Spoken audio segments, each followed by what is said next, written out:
Assalamualaikum warahmatullahi wabarakatuh. Ketemu lagi di channel saya. Udah lama banget nggak bikin konten tentang pengadaan dan kali ini pun konten karena ada berita yang cukup rame terkait pernyataan Pak Said Didu tentang korupsi, tentang IO jadi sarang koruptor atau sarang korupsi.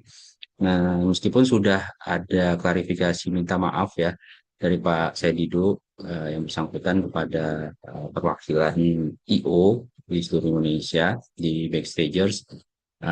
Tapi menarik untuk eh, ingin menanggapi gitu ya.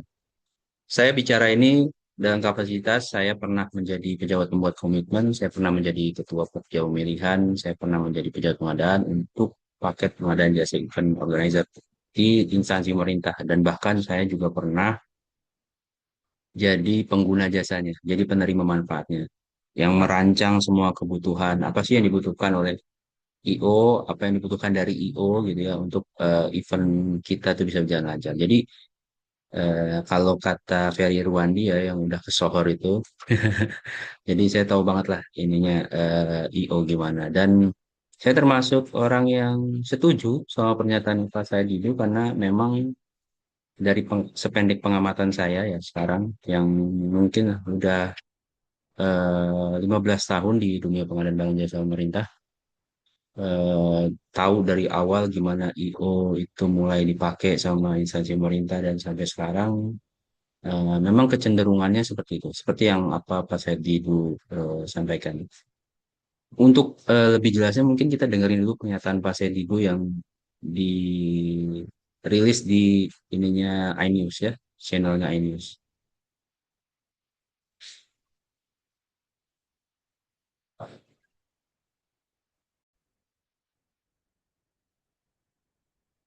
Mereka lupa udah begitu. Nah, Jadi uangnya yang dari di itu ya? atas ini yang biasanya menang tuh saudaranya pejabat A, ponakannya saudara. Kalau enggak, maka mereka tersinggung.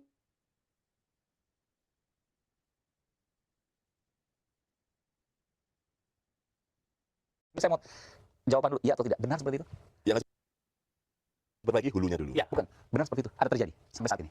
Begini, ketika berbicara masalah hulunya, itu ada proses pengadaan yang kita ketahui bentuknya adalah swakelola sama metode pemilihan penyedia. Ya, Mostly yang disampaikan oleh Pak Said itu tadi, mungkin itu terbanyak adalah di swakelola. swakelola. Maksudnya apa? Swakelola jadi dalam artian dari pihak instansi ataupun pejabat yang berwenang, itu yang mengelola kegiatannya dengan sendiri. Dan itu terjadi kan kalau dari ketua backstages pasti dapat laporan dong dari bawah. Ya. Pertanyaan sederhana, saya nggak akan dalami lagi, Ya. setidaknya untuk saat ini ya. Nggak tahu nanti setelah beberapa menit kemudian. Betul terjadi. Bukan di ranahnya kami selaku event management company. Ya, saya mau ngoreksi dulu pernyataannya Backstagers ya.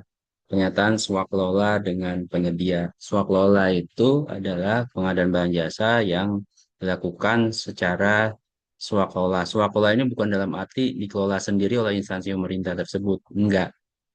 Bisa jadi memang dalam satu kementerian yang sama sih, tapi kalau yang disebut swakelola itu berdasarkan peraturan Presiden nomor 16 tahun 2018 itu memang tetap ada tim pelaksananya ya. Swakelola tipenya ada empat, tipe satu, 2, 3, 4. Kalau tipe satu dilaksanakan oleh kementerian lembaga sendiri, tapi ada tim pelaksananya. Tipe 2 oleh instansi pemerintah lain, sama-sama instansi pemerintah. Tipe 3 oleh organisasi masyarakat. Dan tipe 4 oleh kelompok masyarakat.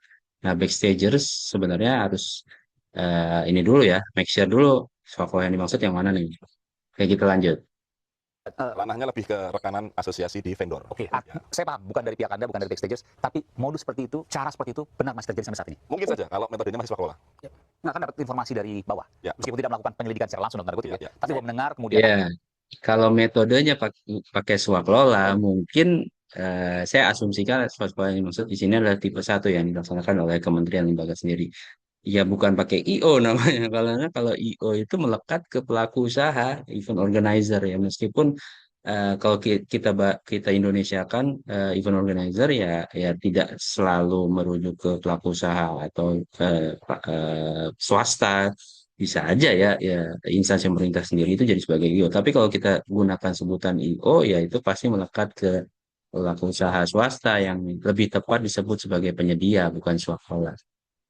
ada seperti itu kan anggota-anggotanya pasti cerita ke atas. Ya, karena anggota kami itu kebanyakan masuknya itu metodenya pemilihan penyedia. Intinya indikasi itu kuat, Masih ada. masih ada. Ya. Tidak, saya bukan membela. Ya. Karena ini penyedia jasa barang yang paling gampang di blacklist adalah IO. Ya. Jadi jangan paksa nanti. nanti Kalau di nanti kita datang sini lagi. bukan saya membela, jadi udah jangan terlalu jauh menjawabnya. Nanti Udah paham. biarkan aja. Menjadi sarang korupsi. Ya kan itu kira-kira Hanya pemborosan tapi korupsi. sarang korupsi. Ya. Kenapa itu pemborosan? Itu diksi-diksi yang, nah saya katakan kesalahan diksi ini mungkin membuat terang nanti. Kalau diksinya benar, saya nggak ketemu dengan teman-teman semua ini. Ini cara Tuhan untuk ini. Nah, dan saya terima kasih Bang Andro karena ini model baru. Kita berbeda, kita ketemu untuk mencari solusi tentang perbedaan itu. Nah, jadi begini, 50 triliun itu sederhana saya menghitungnya. APBN kita itu 3.842 triliun. Ini dia metode perhitungan RA.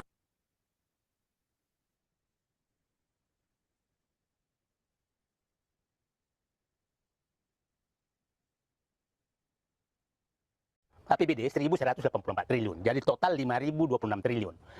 Dikurangi transfer ke daerah kan muncul kira 4.030 triliun dong. Ya. Itu apa namanya? Karena Sederhananya. itu perhitungan sederhananya. Kenapa 1%? Di O kan mata maksudnya. Itu kan pesimisnya saya. Oh, bagian-bagiannya lah. Bagian angka kenapa muncul ide saya 30 triliun? Nah, karena saya tahu katakan sarang korupsi, bukan IO-nya sarang korupsi. Yang sarang korupsi itu adalah pejabat merancang anggaran memang untuk dikorupsi dan menggunakan IO sebagai kuda tunggangan. Oke. Ya, ini yang saya sependapat dengan Pak Saidi. Mungkin saya akan cerita sedikit eh, bagaimana sebenarnya IO dijadikan kuda tunggangan oleh oknum-oknum pejabat untuk mendapatkan fasilitas atau cashback dari IO. Jadi saya pakai cerita aja. Nah, saya pernah ngalamin di mana saya membantu seorang PPK pengadaan jasa IO di sebuah instansi pemerintah untuk event internasional yang mengundang tamu-tamu kenegaraan dari negara lain. Di situ si sang PPK itu dapat tekanan ya dari oknum pejabat tersebut harus membiayai keperluan-keperluan pribadinya selama event tersebut, bahkan sebelum eventnya berlangsung sampai sesudah eventnya berlangsung harus tetap dibayarkan hotelnya, dibayarin jalan-jalannya, dibayarin makan minumnya. Yang paling sederhana yang harus di cover gitu ya adalah sesederhana bayarin laundry sang oknum pejabat. Nah, sementara dalam kontrak IO itu tidak ada item biaya untuk laundry pejabat. Nah, kalau sampai itu dibayarkan, maka ada potensi kerugian negara di sana. Ada potensi tindak pidana korupsi di mana sang pejabat menyalahgunakan wewenangnya untuk menekan bawahannya supaya mengcover kebutuhan pribadinya. Ya, even meskipun diperkayanya itu hanya sebatas senilai 100, 200, 300 ribu untuk biaya laundry, tapi itu sudah cukup memperkaya. Definisi memperkayanya sudah masuk. Ya, kita dengarkan lagi. Satu lagi ceritanya. Ada satu lagi cerita di mana saya pernah jadi seorang pejabat pengadaan yang melakukan negosiasi dengan calon penyedia jasa event organizer. Nilainya nggak besar, di bawah 200 juta, karena eventnya skalanya kecil. Tapi si penyedia nggak terima dengan nego saya yang mungkin terlalu rendah. Dia bilang, kalau serendah ini saya nggak bisa ngasih cashback ke oknum pejabat gitu. Terus saya bilang memang nggak boleh. Itu nggak boleh, itu korupsi namanya. Saya bilang. Tapi kalau saya nggak ngasih, nanti saya nggak dapat kerjaan lagi, dia bilang. Dan saya ditekan, dan bahkan dia udah ngasih sebelum acara berlangsung, event berlangsung udah ngasih, dan akhirnya karena saya negonya tidak masuk hitungan bisnis dia, akhirnya dia kecewa dan dia marah ke saya, sempat nangis-nangis juga mohon saya untuk mengembalikan angkanya ke angka yang menurut dia menguntungkan, tapi saya nggak mau, dan setelah itu nggak lama saya nggak dipakai lagi terus sebagai pejabat pengadaan. Ya itulah dua cerita ya yang saya alami dari sekian banyak ya. Sekarang kita dengerin lagi dari pernyataannya Pak Sedi dulu ya.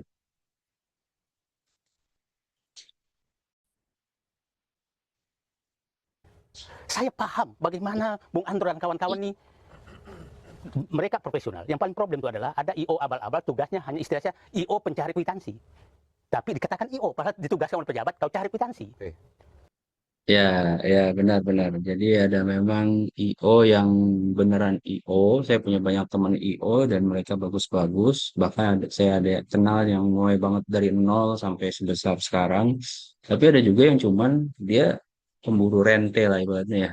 Dia nyari proyek di pemerintah, terus nanti kok dapat kontrak jasa IO, tapi nanti kontraknya itu disubkon ke IO beneran. Ya. Ya. Jadinya ada kemahalan harga di sana, yang harusnya pemerintah bisa bayar langsung ke IO beneran, jadi lewat perantara gitu. Makelar lah istilahnya. Kita lanjutin ya. Dibayar satu, kwitansinya tiga. Maksudnya dibayar 1 miliar Supaya uang keluar lah. uang keluar dan Oke. kickback semua. Nah, Oke. itu yang saya anggap sarang korupsi. Karena memang perancang anggarannya untuk menunggangi. Itu berarti IO-nya kan nggak ada, cuma buat keluar aja. Ya, mungkin ada, tapi IO yang nggak bergabung, yang resmi-resmi kayak gini, Ya, ya. kan udahlah.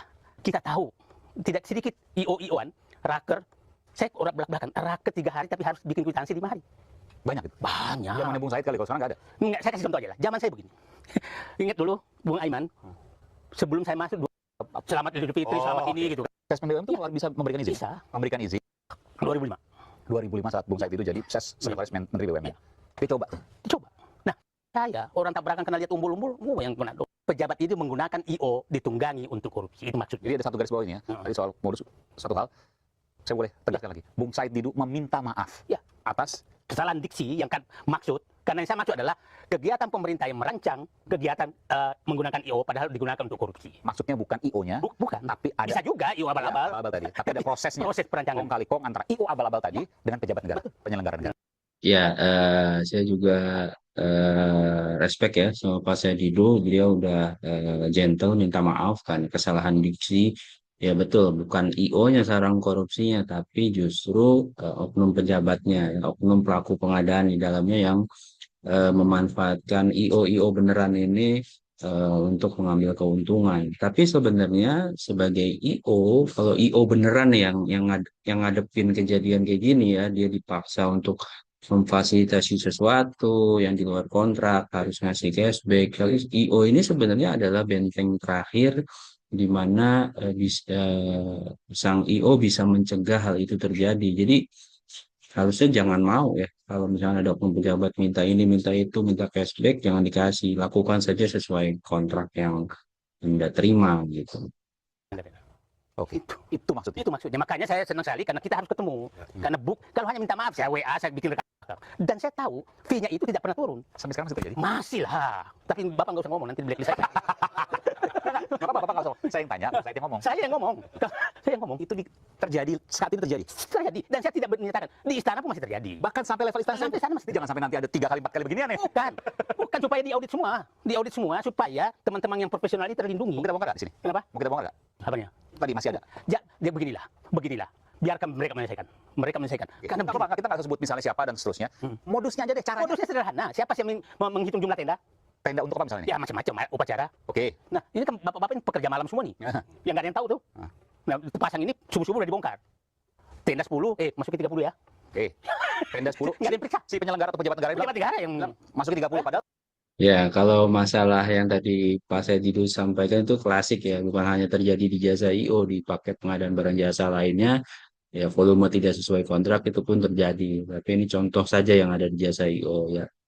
Tidak luput ya, bisa jadi memang ada item-item kerjaan yang karena dia sifatnya bongkar pasang, hanya dipakai saat event berlangsung, dan saat pasca event atau post event itu nggak ada, ya sangat mungkin terjadi ketidaksesuaian volume. Ya.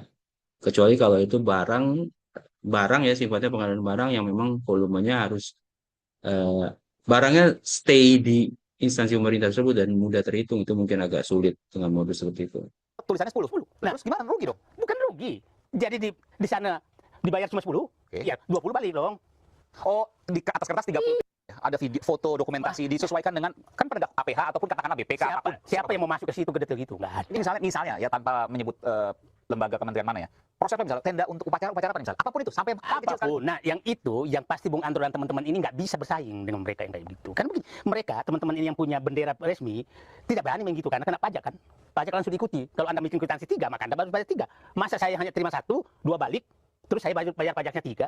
Ya kan? Sekarang nggak bisa. Yang bisa melakukan itu adalah yang abal-abal. Dan itu yang tahu sekretaris-sekretaris ya. Iyalah. Sekretaris-sekretaris di kementerian lembaga pasti tahu. Tahu lah. Nah, semuanya loh. Nah, itu yang saya kemukakan. Semuanya. Apalagi daerah. Siapa yang mengikuti daerah, Mas? daerah lebih. Nah, itulah pertemuan kita malam ini. Saya ingin membongkar apa yang dibalik itu, bukan apa namanya, supaya teman-teman yang profesional cobalah. Saya sekali, Bung Said, sebelum saya ke Bung Andro ya. Kalau Bung Said mengatakan saat ini masih ada seperti itu informasi dari kawan Bung Said yang sampai sekarang masih ada di lingkungan-lingkungan itu. Teman saya itu IO banyak banget. Justru malah dari IO. Iya. Termasuk IO abal-abal banyak juga. Iya, dia mengeluh, Pak, gimana sih kita nih? Kita harus bayar sekian, kita harus bikin kwitansi sekian. Oh, dia kalah tender nih. Bukan, menang tender tapi dipaksa, bukan menang Ini tender kan, bukan PL kan? Jadi begini, bukan langsung kan? bukan. Ya mohon dikoreksi Bung Andro kalau salah. Ini ada yang menang. Ini mencari vendor bawahnya. Subkontrak. Ini subkontrak inilah yang tersiksa. Ya, ini yang tadi saya bilang ya. Jadi IO yang berkontrak dengan instansi pemerintah bukan IO beneran, dia hanya perantara dan ini nyari subkontrak lagi. Nah, ini yang PR, masalah besarnya. Jadi kayak ada kemahalan harga. Jadi harusnya instansi pemerintah tuh bisa kontrak langsung dengan perusahaan IO yang memang beneran, bukan yang hanya bermodal izin usaha KBLI dan NPWP ya. Yang benar IO beneran, jadinya harus membayar margin yang tidak perlu. Nah, ada lagi masalahnya adalah tadi mungkin videonya nggak sempat tayang, yaitu adalah ada relasi antara penguasa ya dengan IO abal-abal ini atau IO yang mungkin hanya modal bendera, yaitu di mana eh, tidak kompetitif gitu untuk masuk, untuk IO beneran masuk ke instansi pemerintah itu terhalang oleh mereka yang memang sudah punya dalam tanda kutip trust antara oknum pejabat dengan si IO-nya. Sehingga ya ada modus-modus juga seperti pemecahan paket di mana misalkan biaya event organisasinya harusnya 400 juta gitu ya totalnya. Tapi dipecah paketnya jadi dua paket. Kan. Jadi pertama paketnya namanya paket jasa IO, nanti paket kedua sewa peralatan apa untuk event apa. Nah itu coba mungkin Pak Saididu bisa mendalami juga tuh dan membongkar itu. Nah event apa namanya modus pemecahan paket itu sebenarnya adalah untuk menghalangi eh, penyedia-penyedia IO yang bagus-bagus untuk masuk ke instansi pemerintah. Padahal kalau misalkan di tender kan mungkin akan lebih kompetitif. Tapi karena dipecah paketnya supaya bisa pengadaan langsung, akhirnya yang masuk adalah IO-IO yang sudah punya relasi kuat dengan penguasanya atau dengan oknum pejabatnya. Dan sekali lagi saya tegaskan mungkin saya mengajak teman-teman saya yang berbisnis di IO ya, ayolah kita jadi garda terdepan untuk menjaga integritas bangsa ini. Teman-teman adalah benteng terakhir, filter terakhir kalau menghadapi situasi seperti itu ya, dimintai cashback, dimintai memfasilitasi hal-hal yang tidak ada di kontrak. Kuncinya gampang, Anda lakukan saja apa item-item yang ada di kontrak. Jangan sampai Anda memenuhi, memfasilitasi hal-hal yang tidak ada di kontrak, atau sebaliknya Anda tidak mengerjakan hal-hal yang ada di kontrak. Sepakati dulu ruang lingkup pekerjaan sebelum mulai bekerja gitu. Jangan sampai ada ruang lingkup yang abu-abu, ruang lingkup yang terlalu luas yang bisa dijadikan alat untuk oknum-oknum memperalat Anda gitu. Itu ya untuk penyedianya. Nah, untuk teman-teman yang ada di jajaran PPK, pejabat pengadaan, ayolah kita berhenti dari, atau memang yang sudah berhenti ya alhamdulillah, tapi kalau yang masih kayak gitu udahlah kita berhenti. Eh, yang Anda laksanakan ini adalah tugas mulia, jangan sampai dikotori dengan yang tidak perlu ya, kesalahan-kesalahan nggak perlu yang hanya untuk mengejar kesenangan di dunia gitu, kesenangan yang fana. Dan selalu ada tempat untuk orang-orang berintegritas, jangan khawatir, jangan bagi penyedia jasa IO, jangan khawatir nggak dapat kerjaan. Saya yakin Anda akan ketemu orang-orang yang berintegritas juga, ya, kerjaan yang baik, kerjaan yang lancar, nggak kepikiran, nggak kena kasus, gitu, nggak kena audit, nggak perlu ngembalin kerugian negara dan hal-hal buruk lainnya. Mungkin itu tanggapan dari saya, mudah-mudahan bermanfaat. Kurang lebihnya saya mohon maaf. Assalamualaikum warahmatullahi wabarakatuh. Sampai ketemu di video selanjutnya.